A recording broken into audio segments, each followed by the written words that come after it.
सबको भगवान मैं जानो, कभी ईर्ष्या द्वेष ना रखो, अच्छे लोगों के साथ रहो, बुरे लोगों से दूरी बनाओ। हमेशा गोस्वामी जी क्या कह रहे हैं कि बंदऊ संत असज्जन चरना, संत अच्छे और बुरे दोनों को गोस्वामी जी प्रणाम करते हैं। बिछुरत एक प्राण हरि लेही और मिलत एक दारुण दुख देही। जब सज्जन आदमी बिछड़ता है ना तो प्राण ले लेता है, और जब दुष्ट आदमी मिलता है ना तो प्राण ले लेता है। तो एक मिलता है तो प्राण लेता है और एक बिछड़ता है तो दुख देता है। अर्थात प्राण लेना अर्थात जैसे बेटी विदा होती है तो बाप के प्राण चले गए, अर्थात ये भाव है। उसी तरह अच्छे लोगों के संग रहो, बुरे लोगों के संग नहीं। और गोस्वामी जी जड़ चेतन जग जीव जत सकल राममय जान। अच्छा ये बताओ,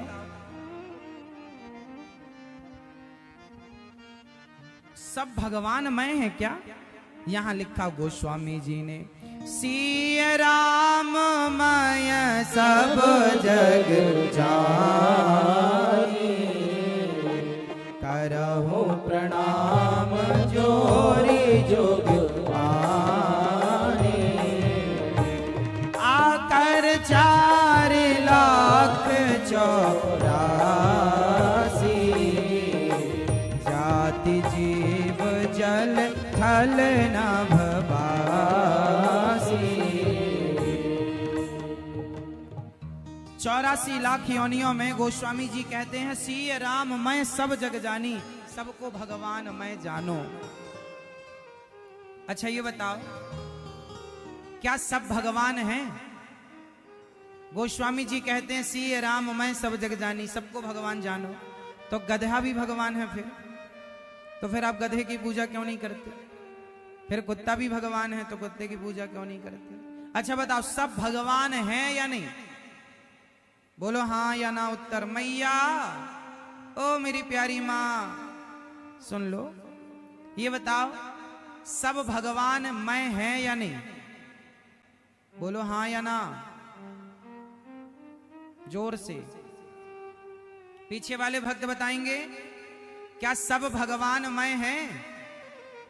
सिय राम मैं सब हैं? तो फिर आप गधे की पूजा करते हैं, कुत्ते की करते हैं, सुअर की करते हैं? नहीं करते। तो फिर किस आधार पर श्री गोस्वामी जी लिख रहे हैं कि सब भगवान हैं?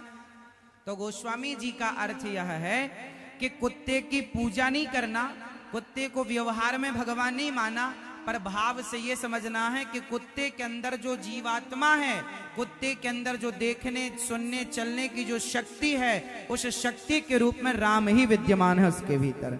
हर व्यक्ति के अंदर जो शक्ति है, पावर है, जिसे आत्मा कहते हैं, उस आत्म तत्व के रूप में सबके भीतर ईश्वर समाये हैं। हाँ, व्यवहार में हम कुत्ते की आरती नहीं उतार सकते, पर व्यवहार में नहीं उतार सकते, पर भाव में हम ये कह सकते हैं कि ईश्वर इसमें भी समाये हैं। जैसे हम में आत्मा के रूप में, ऐसे इसमें भी आत्मा के रूप में, क्योंकि ईश्वर अंश जीव अविनाशी आत्मा तो सबके भीतर है। उस भाव से गोस्वामी जी कहते हैं सब में भगवान हैं। अच्छा ये बताओ, घड़े में माटी है या माटी में घड़ा है? मैया ओ मेरी प्यारी माँ बताओ, घड़े में माटी है या माटी में घड़ा है?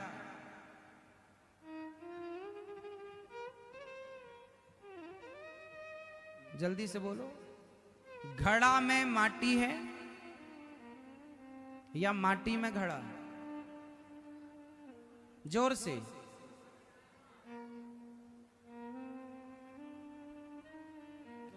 चलो आपको घुमा के नहीं समझ में आएगा, सीधा पूछ लेते हैं। सीधा बताओ, घड़ा सत्य है या माटी सत्य है? जोर से। माटी सत्य है कि घड़ा सत्य है? जोर से।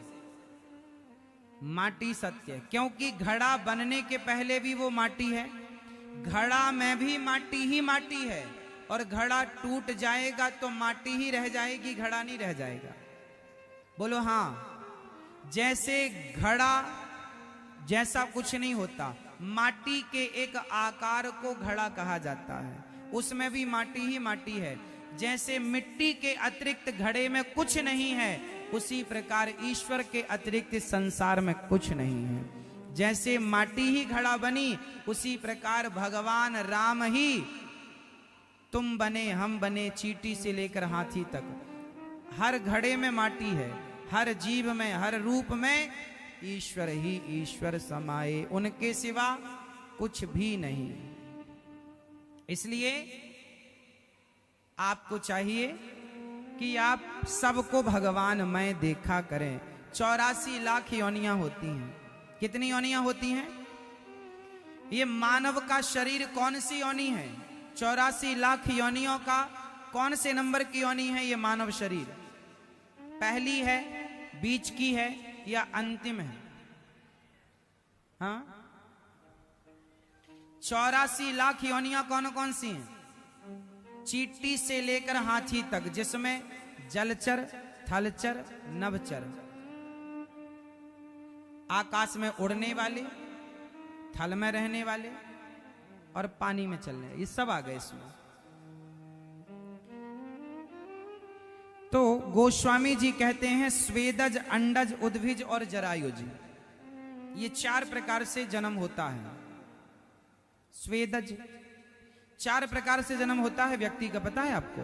व्यक्ति का मीन्स पेड़ पौधों का अलग प्रकार से जन्म होता है, हम लोगों का अलग जन्म होता है। मुर्गा मुर्गियों का अंडे के रूप में अंडज कहते हैं उन्हें, हमें कहते हैं जरायुज।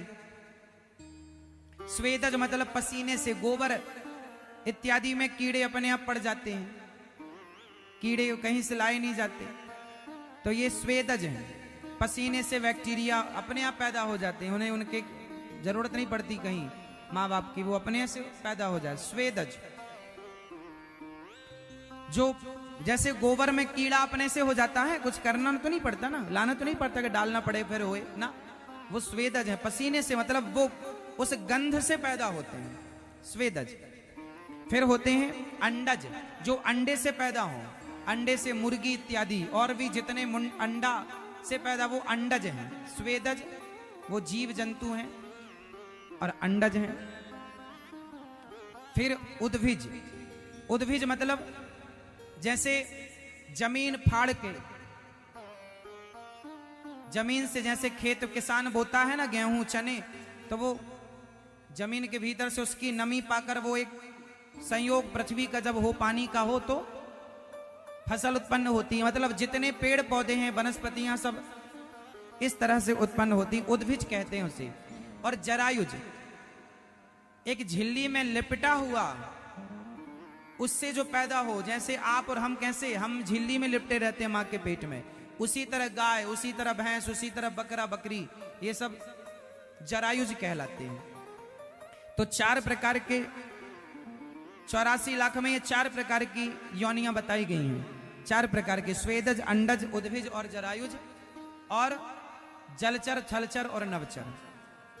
3 प्रकार वो और 4 प्रकार ये, और टोटल मिलाओ सबकी तो 84 लाख योनियां। इन 84 लाख योनियों में हमारा जन्म आखिरी जन्म है। इस मानव के शरीर से अब अच्छा कर्म कर लोगे तो पार हो जाओगे, और अब भी गलतियां कर गए तो फिर 84 आखिरी में जाकर यदि बच्चा एग्जाम देने में लापरवाही करे तो फिर फेल हो जाएगा, फिर पाठ 1 पढ़ना पड़ेगा, लेसन 1 पढ़ना पड़ेगा। मनुष्य के शरीर को पाकर भजन ना किया, भगवान को ना पाया, तो फिर 84 का चक्कर उठाना पड़ेगा, झेलना। फिर जन्म लो, फिर नाली का कीड़ा से शुरू करो, फिर मक्खी बनो, फिर सुअर बनो, फिर झेलते झेलते ये बड़े भाग्य से मिला। इसलिए अब ऐसे कर्म करना कि ये जन्म और मृत्यु के कुचक्र से निपट जाओ। जन्मत मरत दुसह दुख होई, बड़ा दर्द होता है मेरी माँ, बड़ा कष्ट होता है। व्यक्ति जब जन्म लेता है ना, बड़ा दर्द। आद्य शंकराचार्य जी कह रहे हैं, पुनरपि जननम पुनरपि मरणम पुनरपि जननी जठरे शयनम। जन्म मृत्यु के चक्र से बचना चाहो तो भज गोविंदम गोविंदम भज मूढ़ मते। जो भगवान का की शरण लेता है, जो भगवान का आश्रय लेता है, वह जन्म और मृत्यु के चक्र से बच जाता है। बोलिए भक्तवत्सल भगवान की जय। इस प्रकार गोस्वामी जी सबको प्रणाम करते हैं और सबको प्रणाम करते हुए गोस्वामी जी भगवान ब्रह्मा जी को प्रणाम, शिव जी को प्रणाम, नारद जी को प्रणाम, देवताओं को, संतों को, वसंतों को, दशरथ जी को, कौशल्या मैया को, सुमित्रा मैया को, कैकेयी मैया को, राम जी को, राम के नाम को, माता सीता को, माता सीता के चरणों को, श्री भरत जी को, श्री लक्ष्मण जी को, श्री हनुमान जी को, सबको प्रणाम करते हैं। गेरा अर्थ जल बीच सम कहियत भिन्न न भिन्न, बंदऊ सीताराम पद जिनहि परम प्रिय खिन्न। राम और सीता दो हैं कि एक? उत्तर दो। राम और सीता दो हैं या एक? बताओ आप, ये दो हैं कि एक? जोर से। राम और सीता दो नहीं है, कहने में, व्यवहार में दो हैं, क्योंकि जो राम है वही सीता है और जो सीता है वही राम। व्यवहार में दो पर हैं, राधा और कृष्ण ये दो नहीं है, व्यवहार में दो है। लक्ष्मी और नारायण व्यवहार में दो है, सीता और राम व्यवहार में दो है, पर हैं एक। इन्हें कभी अलग नहीं मानना चाहिए। इस प्रकार से गोस्वामी जी कहते हैं, राम नाम मणिदीप धरूं जी है देहरी द्वार, तुलसी भीतर बाहिरो जो चाहत उजियार। राम नाम मणिदीप धरूं। अच्छा, घर के अंदर भी प्रकाश हो और घर के बाहर भी प्रकाश हो, इसके लिए हमें दीपक कहां जलाना चाहिए? कहां दीपक जलाएं तो घर के अंदर भी प्रकाश मिले और घर के बाहर भी? बताओ जल्दी से, कहां पर? देहरी। देहरी मतलब द्वार पर दीपक जलाने से अंदर भी प्रकाश होगा। और तो राम नाम मणि दीप धरूं जी है देहरी द्वार, तुलसी भीतर बाहिरो जो चाहत उजियार। यदि आप अपना लोक और परलोक दोनों संवारना चाहते हो तो अपने राम नाम के दीपक को जिह्वा के दरवाजे में रख दो, अर्थात जिह्वा पर राम नाम रखो तो आपका लोक भी सवर जाए और परलोक भी सवर जाए। तो भगवान की बड़ी महिमा है, जैसे देवता शुक, नारद जी इत्यादि गाते हैं। अच्छा, भगवान कलयुग में क्या है? कलयुग में गोस्वामी जी लिख रहे हैं, नहीं कलि करम ना भगति विवेको, राम नाम अवलंबन एको। नहीं कलि करम ना भगति विवेको, राम नाम अवलंबन एको। अर्थ ये निकला कि कलयुग में ना योग, ना जप, ना तप, कुछ नहीं है, राम नाम अवलंबन। कलयुग में आप कुछ नहीं कर सकते क्योंकि कोई विधि विधान नहीं। कलयुग में ना भक्ति ना कर्म, कुछ नहीं बचा, केवल राम नाम। काम करते रहो और नाम, अच्छे कर्म करो और नाम। और भगवान का नाम कोई कैसे ले? भाय को भाय अनख आलस हो, नाम जपत मंगल दिसिस हो। भाय को भाय अनख आलस हो। चलो बताओ, भाव से किसने भजा भगवान को? भाव से, कुभाव से और आलसी, इन तीनों का नाम बताओ। पहले एक का नाम बताओ। भाव से किसने भजा भगवान को? आप बताओ। भैया मोबाइल चला रहे भैया, बताओ बताओ। भगवान को भाव से किसने भजा? जल्दी बताओ मेरी माँ, भैया बताओ। भाव से किसने भजा भगवान को? हाँ,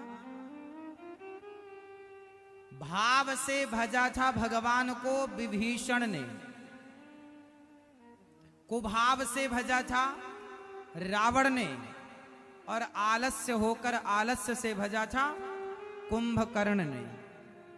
तीनों है ना, भाव कुभाव अनख आलस हूं। तो भाव हो गए विभीषण जी, भाव से जपा राम भाव। कुभाव, राम जी को गालियां देता था रावण, कुभाव था, बोलो हाँ। और आलसी कौन था? तीनों थे घर में और तीनों पर राम जी की कृपा हुई। लेकिन किस प्रकार, जिसने जिस प्रकार राम को भजा, राम ने भी उसको उस प्रकार से भजा। आप जैसे हमें भजेंगे, हम भी आपको वैसे भजेंगे। कल्याण तीनों का हुआ। लेकिन देखो, अच्छा ये बताओ कि राम जी ने रावण को मारा, तो बताओ रावण की दुर्गति हुई थी कि सदगति हुई? जोर से।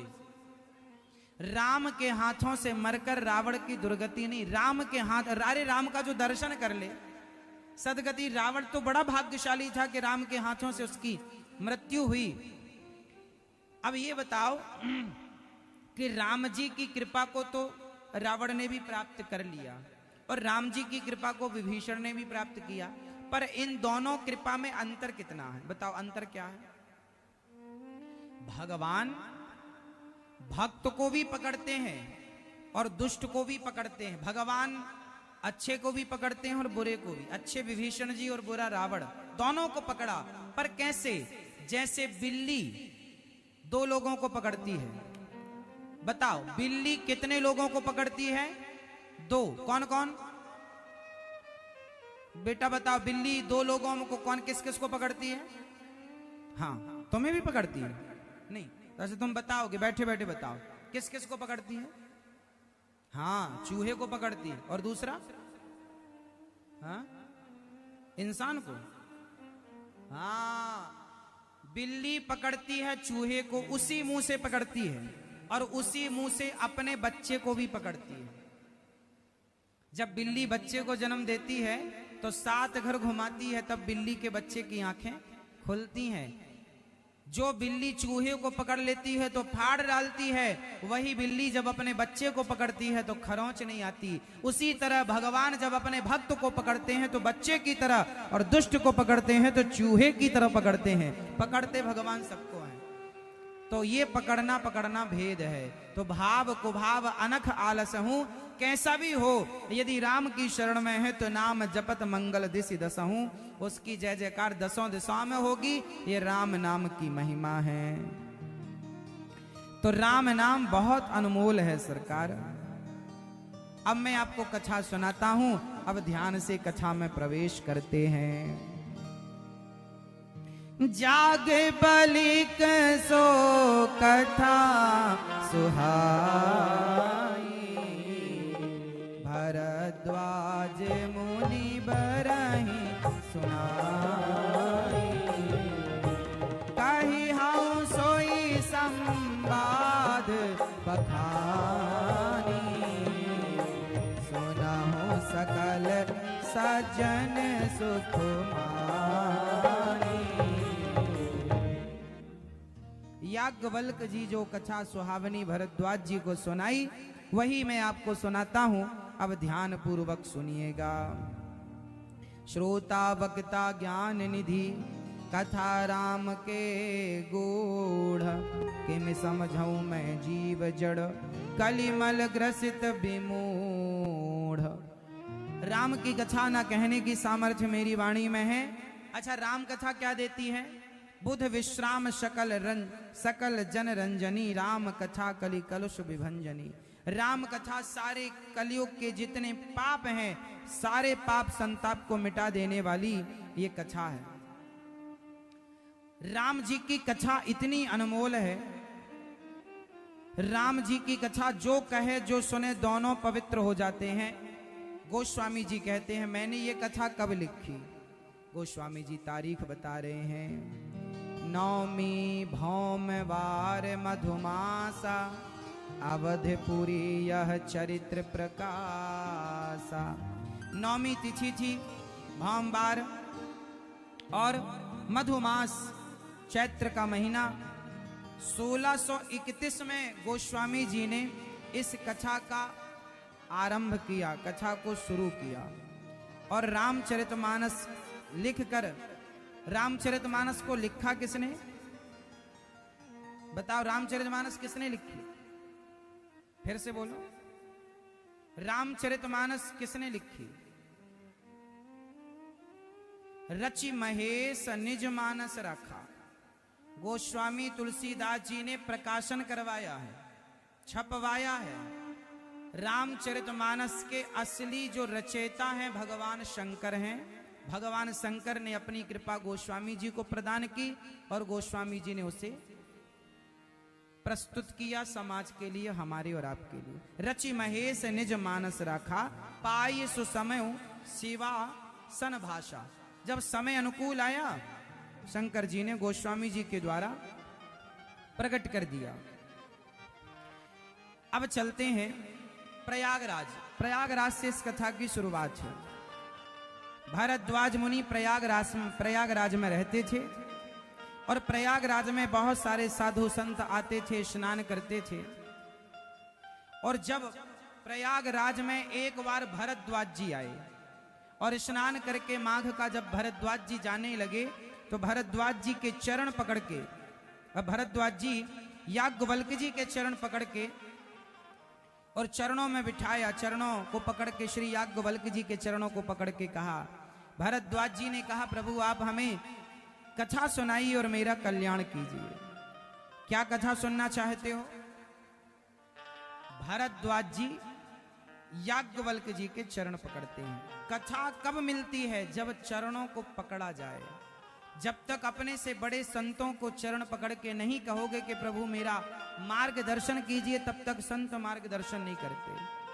तो आज श्री भरद्वाज जी प्रश्न कर रहे हैं कि हे प्रभु, एक राम अवधेश कुमारा, तीन कर चरित विदित संसार, नारी विरह दुख लहु अपारा, भयउ रोषुरन रावण मारा। भरद्वाज जी ने पूछा कि प्रभु ये राम कौन है? बताओ राम कौन है? एक राम दशरथ जी के बेटा, एक राम वो हैं जो जंगल जंगल सीता मैया को ढूंढ रहे हैं, हे सीते हे सीते हे सीते। कौन राम है ये? यदि राम सर्वशक्तिमान भगवान हैं तो पत्नी के पीछे रो रहे हैं, क्या उन्हें पता नहीं कि रावण ले गया? प्रभु ये संदेह है, जरा बताओ कि ये राम कौन है? आप किनकी पूजा करते हैं? अच्छा बताओ राम कितने हैं? बताओ राम कितने हैं? बताओ राम कितने हैं? जिन राम की कथा सुनी और कही जाती है वो राम कितने हैं? जोर से। एक सज्जन हमसे बोले, महाराज जी आप कितने राम को जानते हैं? हमने कहा हम तो एक ही राम को जानते हैं। बलराम जी को भी, परशुराम जी को, परशुराम जी भी, बलराम जी भी और राम जी। ये तीन राम हैं। इनमें जिन राम की बात कही जाती है वो राम मर्यादा पुरुषोत्तम भगवान श्री राम की बात है। अब राम, उन्होंने कहा कि एक राम दशरथ का बेटा, एक राम घट में लेटा, एक राम का सकल पसारा, एक राम का सब जग सारा। आप किस राम की पूजा करते हैं? एक राम दशरथ का बेटा, एक राम घट में लेटा, एक राम का सकल पसारा, एक राम का सब जग सारा। बताओ इन चार रामों में आप किस राम की पूजा करते हैं?